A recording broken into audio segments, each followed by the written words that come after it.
Now, we all know about WWE 2K15 and its incredible amount of removals from WWE 2K14. That's all been well documented and discussed, but a game that rarely gets talked about for its sheer amount of removals is Smackdown vs. Raw 2009. This is the game that took away a lot of things that players had loved in the series, more than any previous WWE game before it.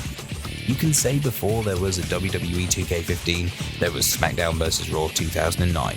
So let's take a look at the 7 things that Smackdown vs. Raw 2009 removed. The Create a Championship feature was a creation mode that many liked in the previous games before SVR09. It allowed players to craft their own unique championship belts and even featured a currency system that you had to use to buy the belt.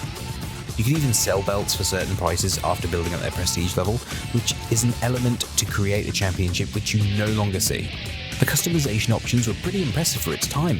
It allowed players to choose from a wide range of belt designs, colours and logos, some designs being classic and current titles, and some being original designs for the game. As you can imagine, such features like a logo importer weren't possible at this time, so the depth you see today is just not the same. It'd be pretty hard to make a one-for-one version of a current title belt, but what it lacked in was made up by its original features, like being able to make the belt and start defending it online against other players. The more it got defended online, the more prestigious the belt would become within its belt prestige system, the leveling up system, which is also not seen today. The removal of Create Championship mode in retrospect was such a questionable move, as THQ was on the verge of moving in a direction that pushed custom creations to a whole new level. And just as it was about to start, you lose one of the needed creation modes to really have that custom. The Triple Threat Tag match is a match that many players have fond memories of. It became a must-needed match after the crazy matches between Edge and Christian, the Dudleys and the Hardys. And with the amount of chaos that could be done in such a match, you could bet the video game form was just as wild and crazy, as you could have matches such as Hardcore and Ladder under these rules. Now as the years progressed, some of the options like the Ladder match variant have been taken out, but we still had the Hardcore match option. At least there was some form of triple threat tag team representation in the Smackdown vs. Raw series. That was until the move was made to remove it completely from Smackdown vs. Raw 2009, a game that was marketed around how great tag team matches were and how tag teams were the focus. Yeah, they did that. The decision to remove this feature in Smackdown vs. Raw 2009 was met with obvious disappointment, as players loved this match type, and it took many years for them to bring it back, 10 whole years to be exact. When GM mode was first introduced in Smackdown vs. Raw 2006, it allowed players for the first time ever to step into the shoes of a general manager. It was unlike anything else in a WWE game before it. We now had to control managing contracts, drafting rosters, and creating rivalries, all while attempting to outperform the opposing brand. All that, along with managing resources like revenue going in and out, making sure the wrestlers and the brand were all healthy and happy to be performing on the show. It was a truly revolutionary mode. And Smackdown vs. Raw 2007 would expand on it even further, with the ability to hire storyline writers to add a little depth to the rivalries that were occurring on the brand. Smackdown vs. Raw 2008, in all honesty, did not do much at all to change GM mode, and if anything, watered it down and made it a mode that players didn't like as much. Fans online especially would voice their disapproval at the lack of updates to the mode and how it was just simplified and too easy to be the GM of the year. THQ, instead of going back and making it the revolutionary mode that it once was, decided that because of these complaints, people surely just hated GM mode, and it was a waste of resources to keep it going, which caused outrage amongst fans in the WWE games community. People wanted an upgrade, and instead got a full removal of the mode. It took WWE games 14 years to bring the mode back, all because THQ thought everyone hated it. Hey, 2K, we don't hate my GM, we just want improvements. Don't start thinking like THQ, we're not waiting another 14 years. Crowdfighting has always been a fun feature in WWE games. It allows players to take the fight into the audience and just get into a wild brawl, and especially the Smackdown vs. Raw era of crowd fights, which had all kinds of interactive spots with the crowd, and electrical equipment would go boom and you just jump off scaffolding. It was insanity and we all loved it. However, Smackdown vs. Raw 2009 just said, screw all that, and no longer allowed you to go into the crowd anymore. Why? Well, 13 plus years later, and we're still here scratching our heads wondering why they would take such thing out of the games. It happened in WWE pretty much all the time and still does to this day. Wrestling and crowd brawling just goes together.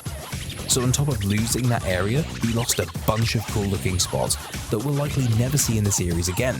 So once again, Smackdown vs. Raw 2009 can be blamed for that. It took a while, but thankfully it would return in WWE 2K17 and hasn't been removed yet. Though we have to say that it is a shame that the area is just not as interactive as it once was, like in SVR 07 and 8. Where's the stuff to jump off? And where's the electrical stuff going boom? We miss all that kind of stuff, and we'd love to see it return one day.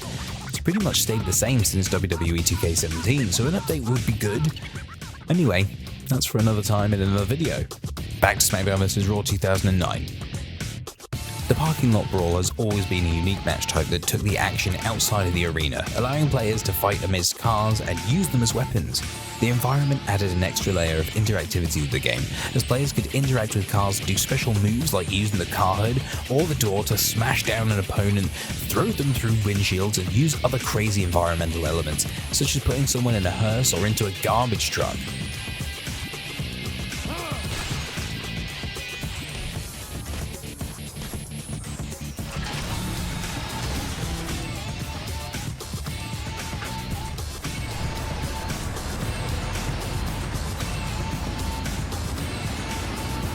The interactive environment of the parking lot brawl was one of its main appeals, and that made the match type so much fun.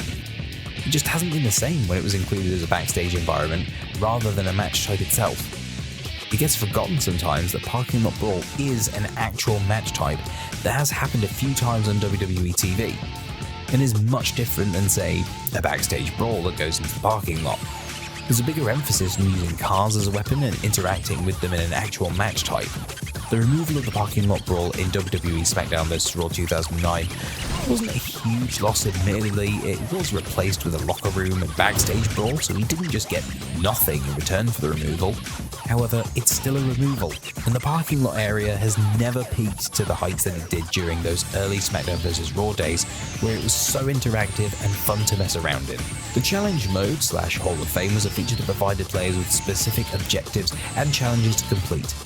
All the challenges related to a significant moment in WWE history that had to be mimicked within the game, such as having a match between Undertaker and Mankind inside Hell in a Cell on legendary difficulty to represent the legendary 1998 King of the Ring pay-per-view match, or winning GM of the Year to represent the moment Vince McMahon purchased WCW. It certainly added an extra layer of replayability to SmackDown vs. Raw 2008, especially with unlockables being tied to the mode. It was a fun little side mode to SVR 08 and an interesting continuation of the challenge mode which was seen in previous games such as SVR 06 and 7, which are just random challenges related to the game itself to complete. 2008's challenge mode being Hall of Fame related made more sense with the Hall of Fame theme throughout the different modes such as 24/7 mode, and also players do like to revisit classic moments. Take Showcase mode for example, so it all made sense, and it would be nice to see it expanded in SmackDown vs. Raw 2009. However, the mode was completely scrapped, which ended the run of the challenge mode altogether in WWE games, as nothing was added to replace it. It was a shame, because it felt like SmackDown vs. Raw 2009 was just void of content and replayability. Once you'd finished a few runs of Road to WrestleMania mode, there was nothing much left to do. The Buried Alive match is a unique and rare match type, both on WWE TV and in WWE games. It only ever appeared as an official match type in 3 games and was a showcase mode exclusive in WWE 2K16. Most will already know, but in case you didn't, in these matches players had to bury their opponent alive to win. You'd have to throw them towards a casket that's set up above a pile of dirt. Then some mini games would play out for you and you shut the casket on your opponent inside the casket. It was a different take on the mode and more of a hybrid of a casket and Buried Alive match in one. Well, in gameplay it was pretty much entirely a casket match, and only Buried Alive aspect was that there was dirt there and the casket gets buried in a post-match victory scene. I mean, even with its hybrid style, it was still a fun match to play, and one that many players would love to see back in the games one day. The removal of Buried Alive matches in WWE SmackDown vs. Raw 2009 just overall added to the disappointment for players of the game, who would go on to find just how much was removed once getting their hands on it. Like we said at the start, before there was WWE 2K15, there was SmackDown vs. Raw 2009.